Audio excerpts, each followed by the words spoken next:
convido a fazer uso da palavra, neste momento, com a sua apresentação, o professor Fernando Tangerino Hernandes. Fique à vontade, professor. Bom, boa noite a todos. Estamos aí com 80 ouvintes. Obrigado, Silas. Parabéns pelo trabalho aí à frente da FATEC. Obrigado. Foi muito bom a gente conviver 13 dias, 2.713 quilômetros, de norte a sul, leste a oeste, né? E aprendendo, ensinando e conhecendo da experiência da Califórnia. A gente vai falar um pouco para poder fazer esse paralelo com o Ceará. Jardel, são dois que estão me devendo agora, que estão na minha lista negra, devendo uma passagem de avião para ir. Vocês estão aí aproveitando essa pandemia para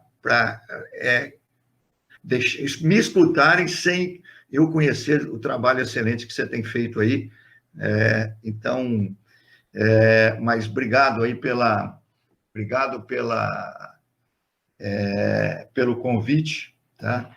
E essa oportunidade. Will, está indo muito bem aí na moderação.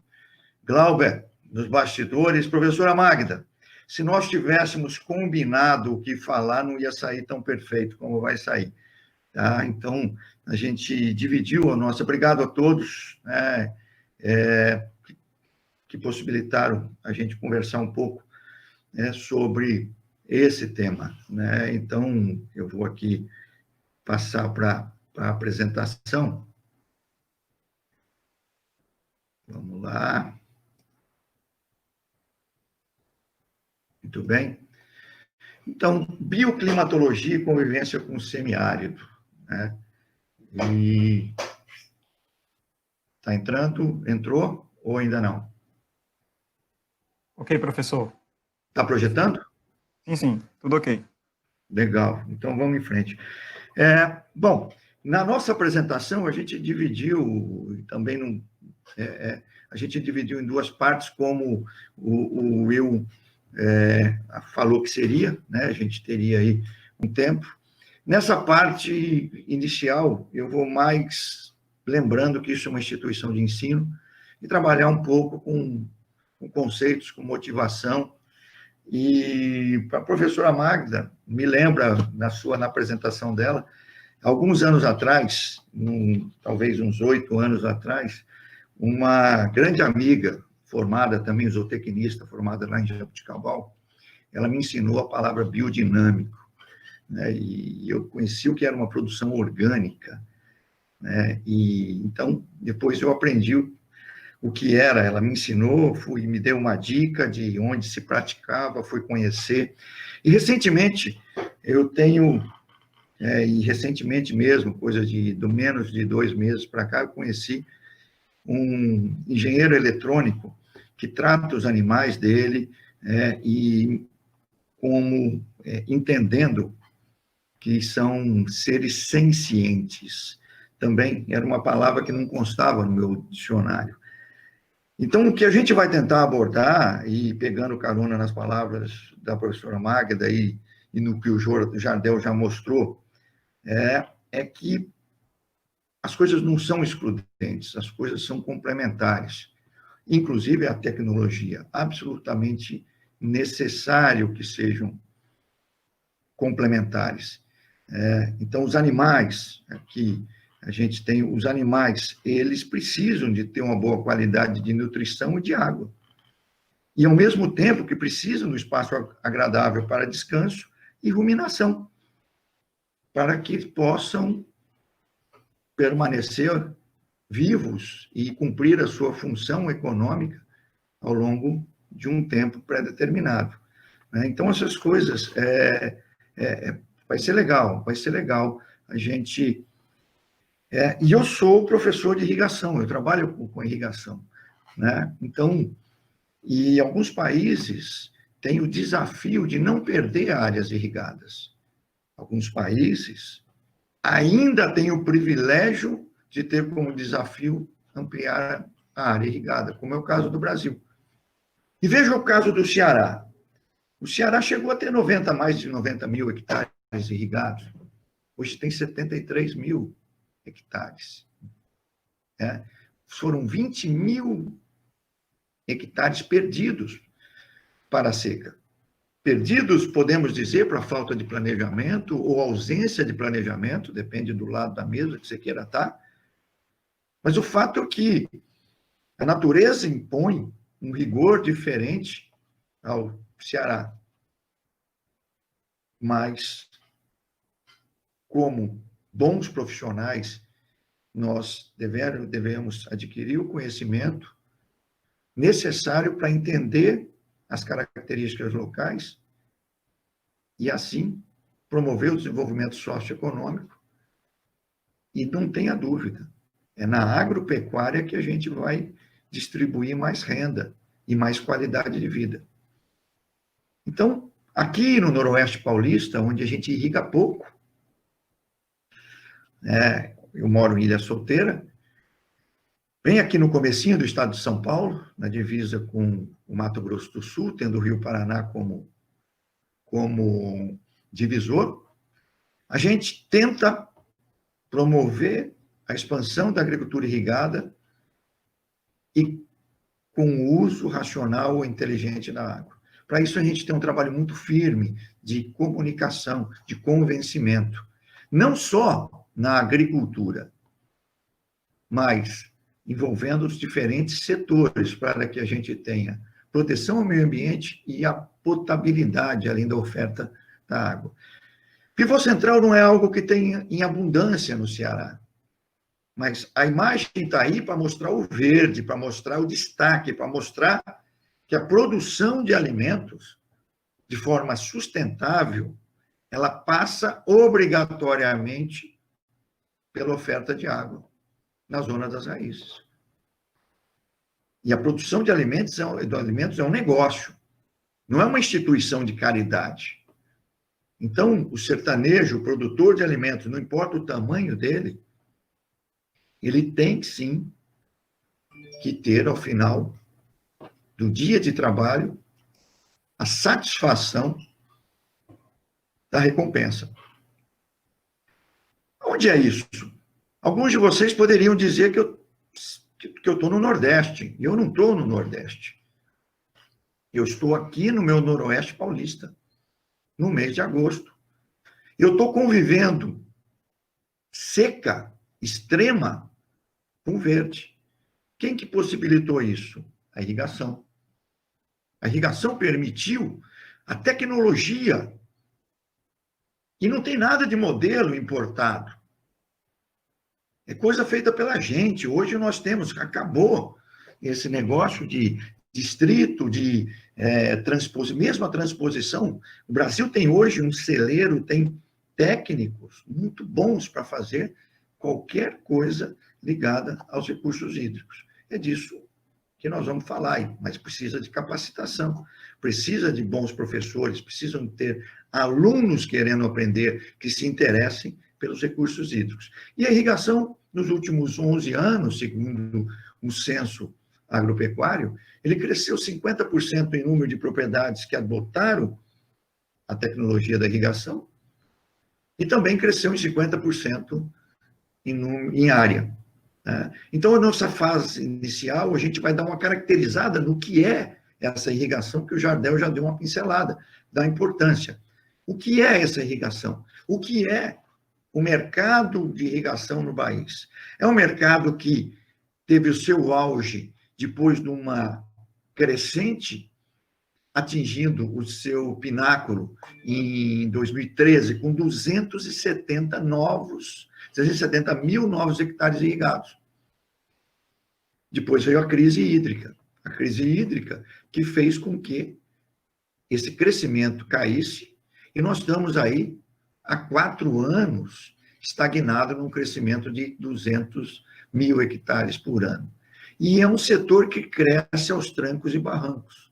É um setor que não tem um crescimento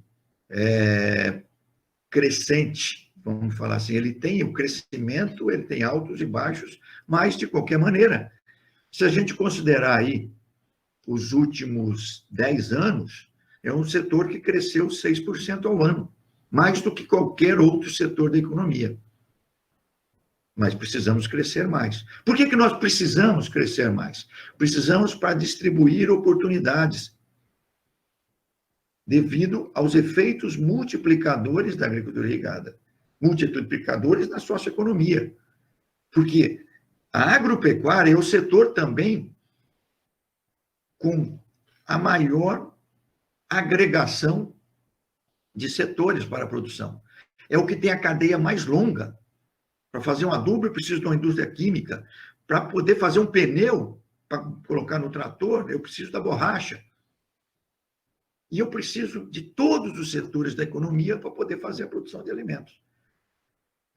Eu poderia colocar aqui, só para ter uma ordem de grandeza, eu vou, de como é esse crescimento ano a ano, mas eu vou ganhar um tempo para caracterizar esses grandes sistemas de irrigação, que irrigam grandes áreas, eles ocupam aí quase 50% do nosso crescimento dos últimos anos. Depois, a irrigação localizada, muito aplicada e muito mais presente no Ceará. A irrigação localizada é um método que tem como seus sistemas o gotejamento e a microaspersão. Depois a gente vem pela aspersão convencional e depois o canhão, o carretel enrolador, que tem tido uma queda, né, no seu uso por conta dos custos operacionais bastante elevados, ainda que tenha um menor investimento. Bom, o Ceará nós falamos, nós já tivemos 90 mil novos hectares, 90 mil hectares total de irrigação. Qual é o potencial para irrigação? Os 500 mil. Puxa, então tem muita coisa. Então, e nós ficamos num dilema. Esse dilema que, quando você não tem restrição hídrica, não tem dilema. Seu único desafio é expandir, vamos crescer, vamos distribuir oportunidades.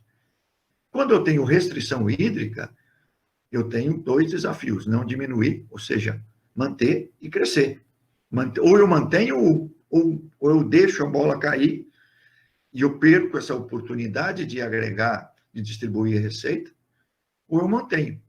Mas com inteligência, com planejamento, com investimentos, com capacitação, a gente poderia e deveria expandir a área irrigada. É o caso do Ceará. Mas aí que eu entro numa questão mais filosófica, já que nós não estamos falando para irrigantes, nós estamos falando para um público que predominantemente estudante, que deve pensar adequadamente. E aí eu puxo lá em Confúcio, talvez um dos mais antigos filósofos, se não o mais antigo, não mais não. E ele define o que é pensar corretamente. É saber usar a mente, o coração, a disciplina e a emoção. Onde as coisas não são excludentes e são complementares. Isso que nós temos sempre que ter a força da emoção, mas a disciplina para não desistir nunca e buscar o nosso objetivo. Bom, já que nós estamos falando para estudante, o que Confúcio define um bom professor? Aquele que examina o que ensina, que não se prende a ideias antigas que escravizam um homem. Então, nós temos que desaprender e aprender a todo novo dia. Eu costumo dizer que se alguém que foi adormecido há 100 anos atrás e acordasse hoje, ele não viveria um dia, porque ele não sabe o que é uma selfie, uma live, um webinar. Vamos fazer uma selfie aí. O cara não sabe o que é isso. Então, as coisas... nós precisamos entender os desafios que o mundo nos coloca.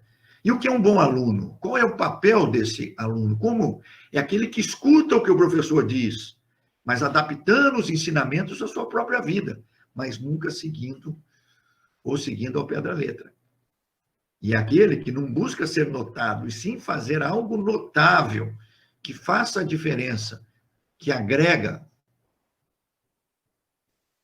E eu já fui do movimento escoteiro, lá tem uma definição muito boa também, que se encontra nessa dualidade professor e estudante. O mestre não é aquele que coloca o barco no mar, não arma as velas, não levanta a âncora, nem conduz a embarcação. Ele é o vento que insufla e que pode mudar de sentido e direção para forçar uma ou outra manobra, ou que varia a velocidade para verificar a destreza e a paciência do navegante. Essa que deve ser a relação entre professor e aluno. Ora ele te incentivando, ora ele te cobrando, mas percebendo sempre a importância de você crescer, você aprender e fazer a diferença na sociedade. Família, fundamental, é a corrente que leva o barco adiante, mesmo durante a calmaria.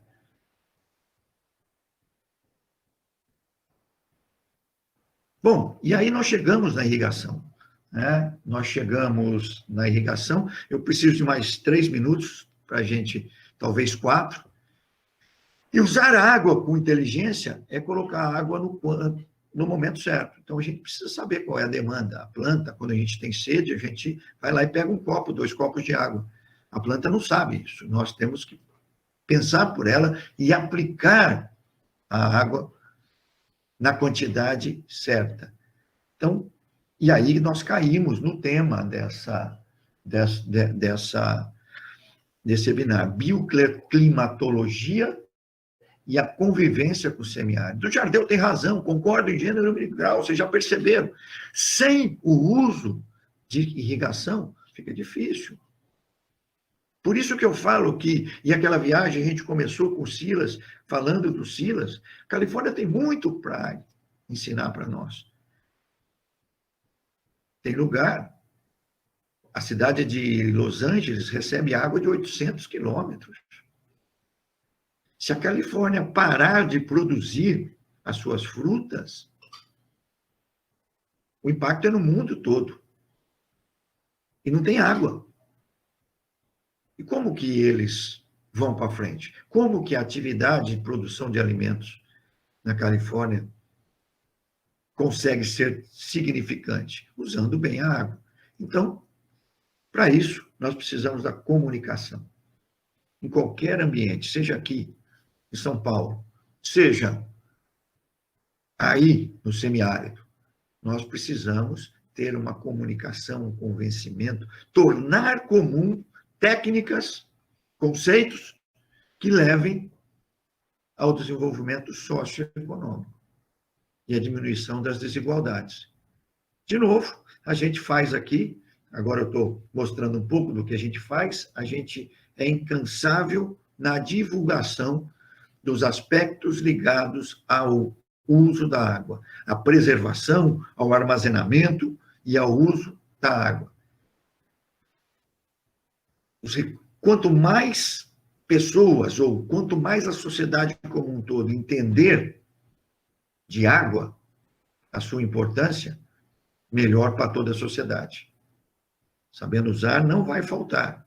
Ou outra campanha, vai esperar acabar para economizar. Então, são várias as campanhas que a gente faz, e dentro da universidade aí, vale, porque estou falando para os nossos professores da FATEC em geral, e todos os outros, é extremamente importante trazer a sinergia entre ensino, a pesquisa que fazemos e a extensão, ou seja, a própria comunicação.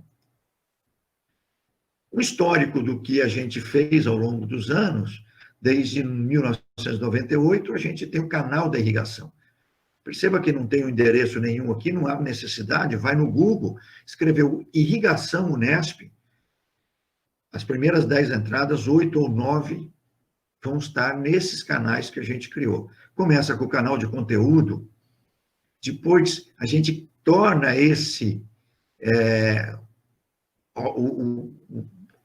montamos a rede agrometeorológica, tornamos essas atividades um projeto de extensão, criamos um blog, um canal no YouTube, como vocês têm, como tem no Facebook também vocês. Criamos o canal Clima, que é a parte visível da rede agrometeorológica do Noroeste Paulista, que a gente vai falar na segunda etapa. Fomos para o Facebook em 2012 e, semanalmente, a gente conversa sobre recursos hídricos e agroclimatologia no Pode Irrigar, que é o podcast da agricultura irrigada.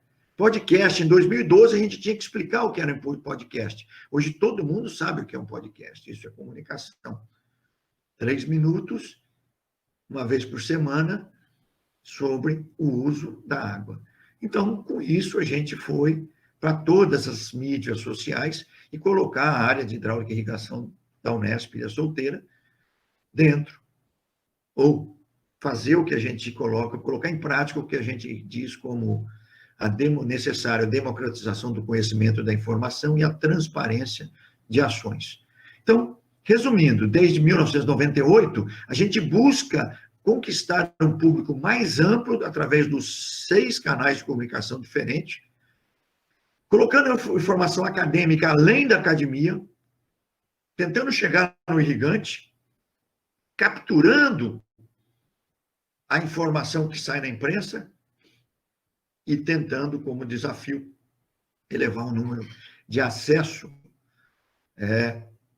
dos internautas aos nossos canais. Então, para isso, a gente tenta misturar conhecimento, informação e convencimento, no que a gente chama democratização do conhecimento e da informação de forma livre e gratuita. Não dá tempo para a gente explicar a diferença, mas acreditem, livre é diferente de gratuito. E a gente oferece todo o nosso conteúdo de forma livre e gratuita.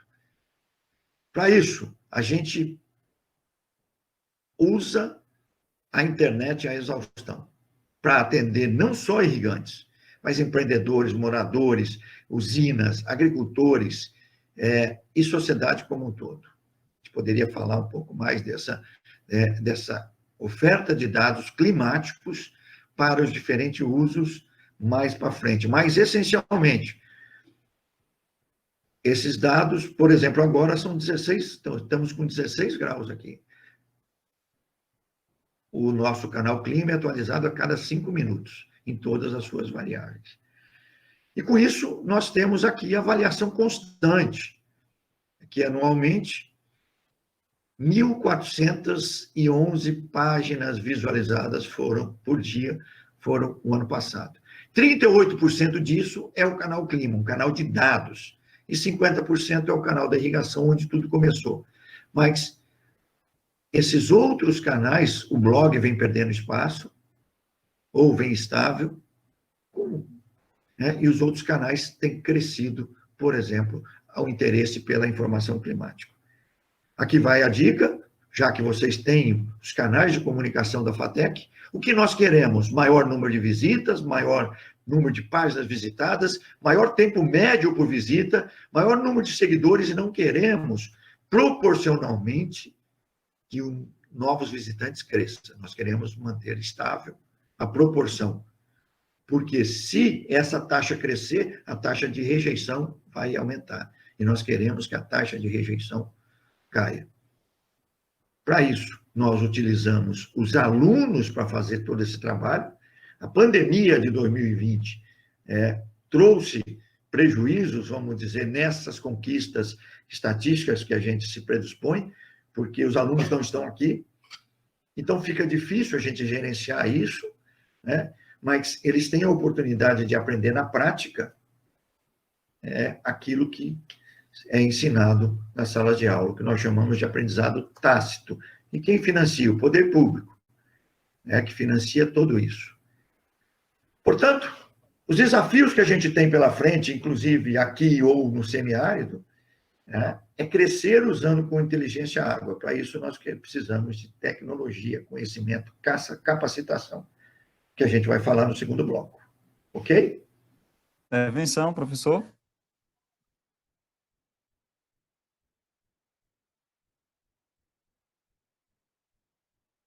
Seu microfone, professor. Professora Magda, eu discordo um pouco, bastante, da sua visão. Ela é muito fechada, né? O pequeno produtor, ele tem um papel extremamente importante, seja aqui, seja em qualquer outro lugar do mundo, mas se a gente colocar a realidade brasileira, ele é carente do quê? De extensão rural. Alguém precisa pegar na mão dele, porque ele não consegue receber sozinho o pacote tecnológico que a senhora coloca, que trata-se de assistência técnica. Então, alguém tem que fazer esse trabalho de agregação, as cooperativas, eles poderiam trabalhar em cooperativas, eles deveriam ter os agentes, os extensionistas, um trabalho mais eficaz, para que eles possam reconhecer a capacidade e adquirir a capacidade de produzir mais e melhor com menos insumo. Então, o Jardel coloca que precisa de 14 litros de água para poder fazer 1 litro de leite.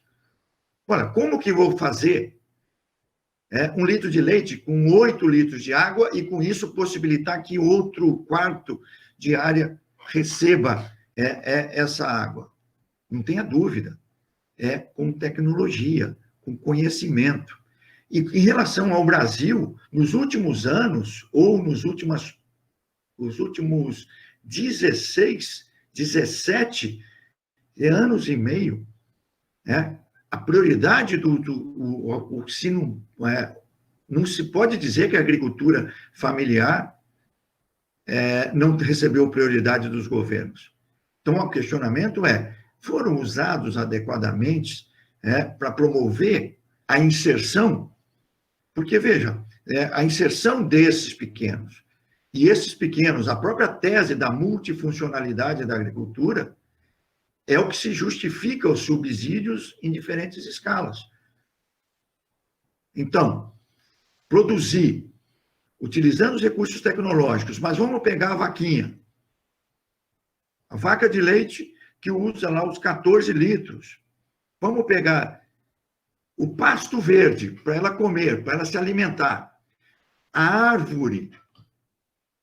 Aqui no Cerrado nós temos o baru. Muita gente destrói o baru. Pô, por que não faz um cinturão de baru? Ou a árvore onde vai trazer o conforto? Ela não é excludente com o sistema de irrigação. E depois tem o aspecto da comercialização, agregação de valor. Então, o modelo do pequeno produtor, ele não é um modelo ruim, ele está sendo usado de forma não eficiente e não avançando. Esse é o meu ponto de vista. Mas não pode prescindir da tecnologia, porque nós estamos em cima de uma esteira que acelera cada dia mais. E o que é essa esteira? Os insumos. Os insumos têm preço cada vez maiores, que só tem um jeito de você ficar em cima dessa esteira: ganho de produtividade. Para isso, eu preciso de capacitação, treinamento, utilização de tecnologia. Obrigado, professor Fernando, também